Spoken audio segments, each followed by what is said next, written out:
రకరకాల Pulpy orange అని, Mirinda అని రకరకాలు మెరిండా. ఉంటాయి. వాడు దాని మీద రాసి ఉంటాడు contains no fruit juice or fruit pulp, artificially flavoured అని రాశాడు. మనమేమో అబ్బా ఉంది కదా అంటాడు. ఇప్పుడు మ్యాంగో జ్యూస్ ఉంటుంది, మాజా లాంటివి, దాంట్లో అసలు మ్యాంగో యూజ్ చేయరా?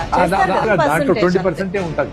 మీదంతా కలర్లు వేస్తారు, ప్రిజర్వేటివ్లు వేస్తారు, అన్ని వేస్తారు. వీటి మార్కెట్ ఎంత ఉందంటే ఒక్కో బ్రాండ్ $1 బిలియన్ చేరింది. $1 బిలియన్ అంటే 9,000 కోట్లకి ఇండియాలో తాగేస్తాం. ఏరేటెడ్ డ్రింక్స్ లో ఏమీ లేదు, అసిడిక్ గా ఉంటుంది నేచర్. 2.5 3.5 మధ్యలో ఉంటుంది. 7.3 ఉంటుంది మన బ్లడ్ pH. సో అసిడిక్ గా ఉండేటివి తాగితే లోపల ఉండే మంచి బ్యాక్టీరియా అంతా చచ్చిపోయి దాన్ని న్యూట్రలైజ్ చేసుకునే దానికి మీ బాడీలో ఉండే కాల్షియం అనే మినరల్ డిప్లీషన్ అవుతుంది. కెమికల్ గొల్లబారిపోతాయి.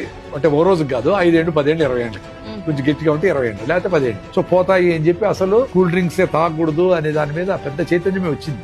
అది కవర్ చేసేదానికి సినిమా యాక్టర్లతో, క్రికెట్ ప్లేయర్లతో మేము తాగుతాడము ఉల్లాసంగా ఉత్సాహంగా అంటారు. అరే ఇప్పుడు వాళ్ళ మార్కెట్ పెరుగుతుంది అంటే ఇట్ మీన్స్ ఎక్కువ మంది తాగుతున్నారని కదా. అందుకే ఇప్పుడు సిటీలో తగ్గిపోయినా విలేజెస్ సైడ్ అంతా సప్లై అయింది కదా. అదే విలేజెస్ కి స్ప్రెడ్ అయిపోయింది. విలేజ్ లో ఇప్పుడు ఎవరైనా బంధు వస్తే ఇంతకు ముందు కూల్ డ్రింక్ ఇప్పుడు తీసుకొని వస్తున్నారు.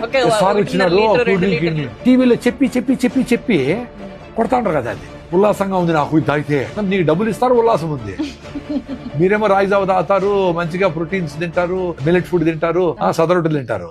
జనాలకి చెప్తా ఉంటారు, విచ్ ఈస్ వెరీ డేంజరస్.